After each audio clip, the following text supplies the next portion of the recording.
జై శ్రీమన్నారాయణ. అస్మద్గురుభ్యో నమ. నమస్తస్మై భగవతే కృష్ణాయామలకీర్తయే యోధత్తే సర్వభూతానాం అభవాయోషతీ కలాః. స్వచ్ఛమైన కీర్తిగల ఆ శ్రీకృష్ణ భగవానునకు నమస్కారం. ఆయన సకల ప్రాణులకు సంసార దుఃఖము ఉపశమించుటకై మనోహరమైన మూర్తులను స్వీకరించుచుండును. 10th canto 87th chapter 46th prayer. భగవద్బంధువులారా, శ్రీమద్ భాగవత తత్వదీపిక పంచమ స్కంధము 29వ పాడ్కాస్ట్లో స్వాగతం. ఇంతవరకు భూలోక వర్ణనము, దీపవర్ణనము, జ్యోతిర్మండలం వర్ణనము, అధోలోక వర్ణనము, తర్వాత నరకలోకంలోని 28 పేర్లు తెలుసుకొని వాటిలో 9 నరకలోక వర్ణనాలని విషయాలను తెలుసుకున్నాం. ఇంకా ముందు మిగతా నరకలోకాల గురించి తెలుసుకుందాం. అక్కడ జరిగేటువంటి బాధలు. 10 క్రిమి భోజనము. మనము ఆహారము తినుటలో కొన్ని నియమములు పాటించవలెను. ఉన్నదానిని అంతను మనమే తినరాదు. అతిథులకు, భూతములకు, దేవతలకు, పితృదేవతలకు, ఋషులకు పెట్టి ఆ శేషమును మనం తినవలెను. ఎవ్వరికీ అర్చించకుండా తన కొరకే వండుకొని తానే తినునాడు క్రిమి భోజనము అనేది నరకమున పడును. అది 1,00,000 యోజనముల పురుగుల గుంట. దానిలో పడవేదురు. వీనిని ఆ పురుగులు పొడుచుకొని తినుచుండును.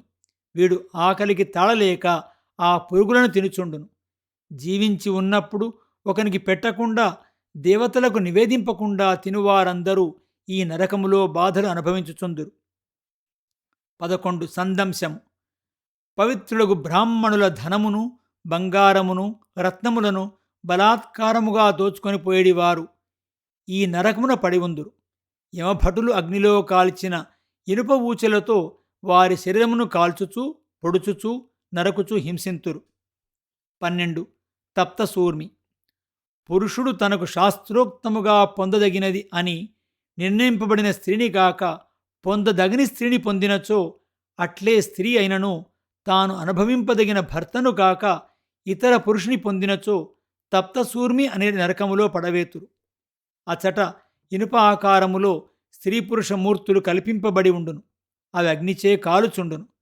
పరస్త్రీతో రమించిన పురుషుని ఆ కాల్చిన ఇనుప స్త్రీ విగ్రహమును ఆలింగనము చేసుకున్నట్లు చేయును. పరపురుషునితో రమించిన స్త్రీని కాల్చిన ఇనుప పురుష విగ్రహమును ఆలింగనము చేసుకున్నట్లు చేయును.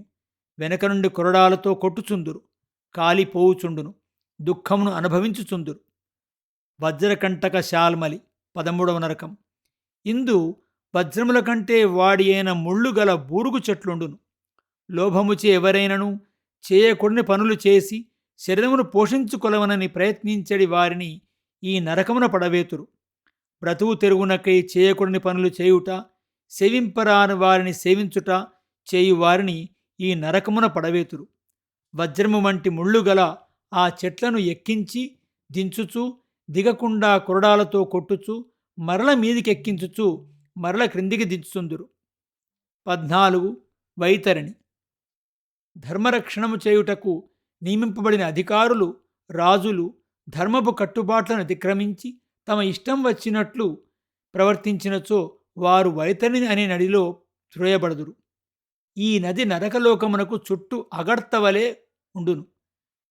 అందు చాలా క్రూరమైన మాంసభక్షణము చేయు రాక్షస గణములుండును. వారు వీరిని కొరికి తినిచుందురు. ఆ నదిలో అమేధ్యము, మూత్రము, దుర్గంధము కల రక్తము, కేశములు, గోళ్ళు, ఎముకలు, రక్తము, కొవ్వు, మాంసము మొదలగునవి అన్నీయూ నిండి ఉండును. అందులో పడి ఉండి ఆ దుర్వాసనలను భరించుచు ఈ క్రూర రాక్షస గణములచే హింసింపబడుచు బాధపడుచుందురు. 15 పుయోదము. బ్రాహ్మణులై ఉండి శూద్ర స్త్రీలతో సంబంధము కలవారలై తమ వర్ణాచారములను పూర్తిగా వదిలినవాడు ఈ నరకమున పడి ఉందురు. వీరు బ్రాహ్మణులై ఉండియు సంధ్యావందనం మొదలగు వాటిని వదలి తినదగినవి తినుచు, పశువుల వలె సిగ్గులేక స్వేచ్ఛగా కామవృత్తిచో ప్రవర్తింపబడుచుండు వారు ఈ నరకములో పడి ఉందురు. దుర్వాసన గల అమేధ్యము, మూత్రము, మలము, కఫము నిండి సముద్రం వలె ఉండును. ఈ నరకములో పడి ఉండి వానిని తినుచూ త్రాగుచూ అందు ఉందురు. 16 ప్రాణ నిరోధము. కొందరు బ్రాహ్మణులై ఉండియు గాడిదలను కుక్కలను పెంచి వాటితో వేటలకు పోయి అది ఒక విహారముగా వినోదముగా మృగములను చంపుచుందురు. రాజులు లోకరక్షణముకై క్రూర మృగములను చంపుచుందురు. అట్లు లోకరక్షణముకై వేటాడి మృగములను చంపుట దోషము కాదు. పవిత్రములైన ప్రదేశములలో మనుష్యులు సంచరించుటకు వీలు కాకుండా దుష్టమృగములు సంచరించినప్పుడు వానిని చంపుట కూడా దోషము కాదు. అట్లుగాకుండా కేవలము వినోదము కొరకు విహారమునకు మృగములను వధించువారు ఈ నరకమున పడి ఉందురు. వారిని యమభటులు తమ బాణములతో వెంటాడి హింసించుచుందురు. ఆ బాణములతో ప్రాణములు పోకుండా తీవ్రముగా వేదన కలుగునట్లు చేయుదురు. 17 విషసనము. కొంతమంది లోకములో ఇతరులను వంచుటకై యజ్ఞములను ఆచరించుచుందురు. వీరు యజ్ఞానుష్ఠానము చేయువారని కీర్తినందుటకు యజ్ఞములలో పశువులను చంపుదురు. వారు వైషసనము అగు నరకమున పడి ఉందురు. ఆ నరకములో యమభటులు వీరిని తీవ్రముగు హింసలకు గురిచేయుదురు. 18 లాలాభక్షము. బ్రాహ్మణుడై ఉండి కామమోహితుడై తన వర్ణమునకు చెందిన భార్యతో రమించుచు ఆమె చేత వీర్యమును పానము చేయించు దుష్ట చేష్టితమునకు కామప్రవృత్తిచే పాల్పడును. అట్టి వానిని పురుష వీర్యముతో ఏర్పడిన ఒక పెద్ద కాలువ యందు పడవేచి యమభటులు వానిచే ఆ వీర్యమును త్రాగింతురు. 19 సారమేయాదనము. దొంగలు ఇంటికి నిప్పు పెట్టుదురు. కొందరు తెలియకుండా విషమిచ్చి చంపుదురు. కొందరు ఊరును దోచుకుందురు. రక్షించవలసిన రాజులు రాజభటులు కూడా పట్టణములో ఉన్న వారిని హింసించుచుందురు. అట్టి వారిని ఈ నరకమున పడవేతురు. ఈ నరకములో 720 బలమైన కుక్కలు ఉండును. ఆ కుక్కలు వానిని కరుచునట్లు భటులు పెరణచేతురు. అవి అతివేగంతో వచ్చి మీద పడి కరుచును. 20 అవీచి. న్యాయస్థానములో అసత్య సాక్ష్యము చెప్పినవాడు, క్రయ విక్రములో అనృతమాడినవాడు ఈ నరకములో పడి ఉందురు. ఇది కొన్ని వందల యోజనములు పరిమితి కలది. అట్టి వారిని ఈ నరకములో కొన్ని వేల యోజనములు ఎత్తైన కొండపైకి ఎక్కించి క్రిందకు పడవేతురు. క్రింద నేమియూ పట్టుకొనుటకు ఆధారముండదు. క్రింద నీరు ఉన్నట్లు కనపడును. అది నీరు కాదు, అది పెద్ద మెరిసెడి పాషాణము. అది నీటి కెరటం వలె కనపట్టును. ఆ కొండ మీది నుండి ఆ రాతి మీద పడి నూగింజలంత చిన్న చిన్న ముక్కలుగా వాని శరీరము ప్రిదిలిపోవును, కాని చనిపోదు. మరల వానిని అట్లే కొండపైకెక్కించి పడద్రోయిచుందురు. 21 అయఃపానము.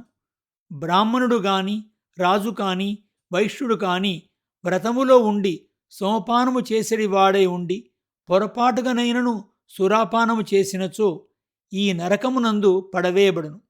అచట యమభటులు వాని గుండెలపైన కాలు వైచి త్రొక్కి ఉంచి నోరు పెకిలించి ఇనుము కరిగించిన ద్రవమును పోయుదురు. యజ్ఞములో బ్రాహ్మణుడు సోమలత రసమును త్రాగును. దాన్ని సోపానమందురు. అది త్రాగిన వారు సురాపానము చేసినచో మహాదోషము. 22 కర్దమము. జన్మచేత విద్యచేత నడువడి చేత శ్రేష్ఠత లేకుండియు ఏదో ఒక గొప్పదనము ఉన్నదని అహంకరించి జన్మచే నడువడిచే విద్యచే గొప్పవారిని గౌరవింపక అవమానించువాడు ఈ నరకమున పడి ఉండును. ఇది కారము ముద్దగా చేసి పెద్ద లోతైన కూపము ఏర్పరుతురు. దానిలో వానిని తల క్రిందకు పడునట్టు తోయుదురు. 23 రక్షోగణ భోజనం. కొందరు పురుషులు నరబలులు ఇచ్చి దేవతలను ఆరాధించుచుందురు. కొందరు స్త్రీలు కూడా శాస్త్రంలో చెప్పబడిన బలులు ఇచ్చి క్షుద్ర దేవతలను ఆరాధించుందురు. వారినందరినీ ఈ నరకములో పడవేతురు. ఇచ్చట రాక్షసులు వధశాలలో కసాయి వారి వలె తమ కత్తులతో వీరిని నరికి రక్తమును త్రాగుచుందురు. దేవతలకు బలులు ఇచ్చి వీరు పాడుచూ నృత్యము చేసినట్లు వీరు రక్తమును త్రాగి ఆడుచూ పాడుచూ నాట్యము చేయుచుందురు. 24 శూలప్రోతము. కొంతమంది గ్రామములో గాని అరణ్యములో గాని ఈ అపరాధము ఎరుగని జంతువులను వానికి నమ్మకము కలుగునట్లు చేసి ఉరిపోసి వలపన్ని చంపుదురు. వాటిని బాధించి ఆడుకొనుచుందురు. వారిని ఈ నరకములో పడవేతురు. నరకములో కాకులు, గద్దలు, వాడియగు ముక్కులు గల పక్షులు ఉండును. అవి వీరిని ముక్కులతో పొడుచుకొని తినుచుండును. వీరిని ఒక శూలమునకు గుర్చి ఉంచుదురు. వీరిని ఆ పక్షులు పొడుచుకొని తినుచుండును. వీరికి ఆకలి దాహం ఎక్కువగా ఉండును. 25. దందశూకము. కొంతమంది క్రూర స్వభావులు పాముల వలె ఒకరిని మాటలచే చేతులచే కాటువేసి బాధింతురు, భయపెట్టుదురు. వారిని ఈ నరకమున పడవేతురు. ఈ నరకమున 5 లేక 7 ముఖములు గల పాములుండును. అవి వీరిని కరచుండును, మృంగుచుండును, మరల పైకెక్కుచుండును. 26. అవట నిరోధము. కొందరు మనుష్యులు చిన్న పిల్లలను, గ్రుడ్డివారిని, బలహీనులను గోతులలో పడవేచి వినోదించుచుందురు, బాధించుచుందురు. అట్టి వారిని ఈ నరకములో పడవేతురు. ఈ నరకము ఒక గొయ్యివలే ఉండును. అందులో విషముతో కూడిన అగ్నిహోత్ర జ్వాలలు నివీచుచుండును. అందులో పడవేచి బయటికి రాకుండా నిరోధించుచుందురు. అపర్యావర్తనము.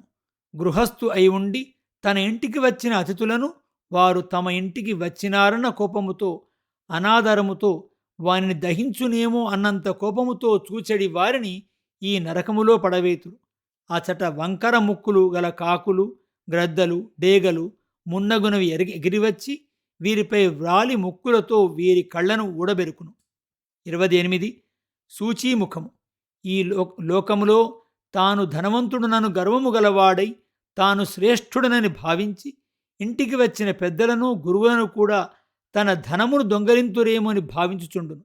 వారిని చూచి ధనము ఖర్చు అగునని బెంగతో గుండెలు ఎండి ముఖము వాడి బెంగతో కృంగుచుండును. ఒక భూతము నిధిని కాపాడినట్లు ధనమును కాపాడుచుండును. అట్టి వానిని ఈ నరకములో పడవేతురు. ఆ నరకములో ధనపిశాచముండును. ఆ ధనపిశాచమే పాపపురుషుడనడి యమపురుషుని భటునిగా వచ్చి వానిని తన భటులచే శరీరమంతటా బలమైన సూదులతో, దారములతో కుట్లు వేయుచుండును. వడలు అంతకు దారములతో కుట్టి ఉంచుదురు. యమలోకములో ఇట్టి నరకములు 100,000 ఉన్నవి. అధర్మములకు ప్రవర్తన గలవారు ఈ నరకములకు చేరుచుందురు. ధర్మ మార్గమున సంచరించువారు స్వర్గమునందు చేరుచుందురు. ఈ నరకములో, స్వర్గములో అనుభవింపగా మిగిలిన పుణ్యపాపములతో ఈ మర్త్యలోకములో జన్మించుచుందురు. అండకోశము ఇంతవరకు వర్ణింపబడినది. 14 లోకములు పురాణములో వర్ణింపబడినవి. ఇది భగవాను యొక్క స్థూలతమమైన రూపము. సత్వరజస్తమో గుణములు గల ప్రకృతి యొక్క గుణములచే కలుగు మార్పులు ఈ లోకములలో కనపడుచుండును. దీనిని ఎవరు విందురో, చదువుదురో, వినిపింతురో వారు పరమాత్మ యొక్క ఉపనిషత్తులలో ఎరుంగదగిన సూక్ష్మాతి సూక్ష్మము సర్వవ్యాపకమగు దివ్య మంగళ విశిష్టమగు దివ్యాత్మ స్వరూపమును ఎరింగి శ్రద్ధాభక్తులతో ధ్యానించి విశుద్ధమగు బుద్ధి గలవారగుదురు.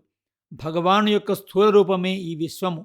దీనిని ఎరింగి దీనిచే మనసులో ఏ విధమగు వికారమునందక దానిని భగవానుని దివ్యరూపముగా భావించి ధ్యానించిన నాడు వాడు ఈ బాహ్యమగు రూపమునగు అంతర్యామిగా ఉన్న సూక్ష్మగు భగవత్తత్వమునందు మనసు నిలుపువాడగును.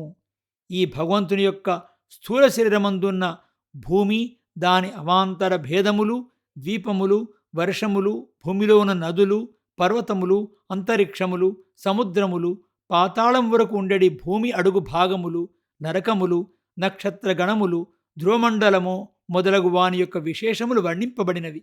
ఈ జగత్తు అంతయు సకల జీవరాశికి ఆశ్రయమగు భగవానుని యొక్క స్థూల శరీరమని ఎరింగి ఉండవలను. ఇంతటితో పంచమ స్కంధము సమాప్తమవుతుంది. తర్వాత మనము షష్ఠ స్కంధములో కలుసుకుందాం. చాలా విశేషమైనటువంటి అధ్యాయాలు. నరసింహస్వామి యొక్క స్వరూపం గురించి మనం తెలుసుకుంటాం.